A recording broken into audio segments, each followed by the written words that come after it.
The smartphone is arguably one of the most powerful handheld devices out there today, but have you ever wondered what goes into making this nifty little gadget?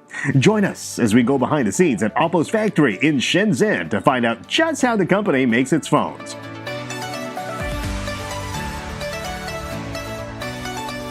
It all starts with the motherboard.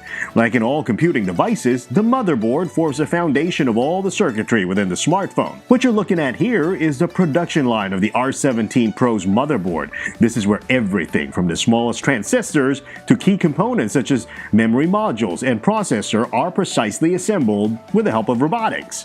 Once the motherboard is complete, it is fitted into a frame. Here, the other modules such as the camera, display, and battery are put together in an assembly line fashion. To ensure there are no defects, Oppo has implemented 18 quality inspection processes along the way. These are conducted by a machine, verified by another machine, and lastly, inspected by one of the trained production workers. It is reassuring to see other companies like Oppo taking no chances when ensuring the quality control in their manufacturing process. After all, no manufacturer would want to recall their products simply because of a defect, which could have been avoided in the first place. Now here's a quick trivia. How many smartphone motherboards does Oppo make in a month? If you guess around the region of 7 to 8 million, you're pretty close. According to the Chinese phone maker, it makes about 10,000 motherboards in each production line, and there are 38 production lines. Now you factor in working hours and days off, it produces roughly 7.5 million motherboards each month. If you're wondering why the company makes so many motherboards, here's one reason. 我们上市的这个时间和周期其实是固定的，就是1年2款产品，这就是本身就是公司的这个上市节奏。你能看到很多国家的文化也不同啊，比如说12月有圣诞节，对吧？我们倒推前面，它10月份肯定要上市一款产品。然后这个生命周期为什么是半年呢？就是根据我们公司这种正常的这个节奏，一直是这样的。Even after all the quality inspections during assembly, the smartphone is not quite ready for consumers yet.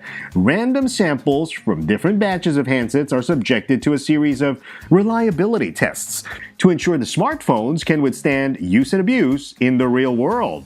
One of the tests involves tapping 100,000 times on physical buttons like the power and volume keys with a force of 1 kilogram. Now, to put things into real-world context, it would take about 6 years to tap 100,000 times if you do it 50 times a day. Then there's our favorite, the drop test. The phone is first dropped from a height of 1 meter from all sides. If it survives the 1 meter drop successfully, it will proceed to the next drop test at the height of 1.5 meters. This is followed by what's called a micro drop test, where the phone is dropped from a height of just 7 centimeters for 42,000 times. That's right, 42,000 times. Now, to be precise, 20,000 times on the front, 20,000 times at the back, and 500 times on each of the 4 sides. Now, granted, 7 centimeters is not much of a drop. Being able to survive through so many repetitions does tell a lot about the durability of the phone. Oppo also puts the phone in a high-temperature environment of 85 centigrade for 500 hours. There's also a rain test to ensure the handset is IPX2 certified. Once the tests are completed, the phone will be wiped clean and verified to be working properly.